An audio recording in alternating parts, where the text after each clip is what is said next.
17, so Michael Dunlop seen away from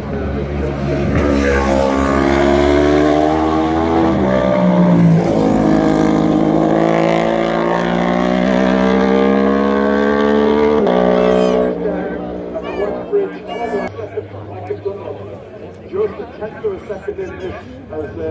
James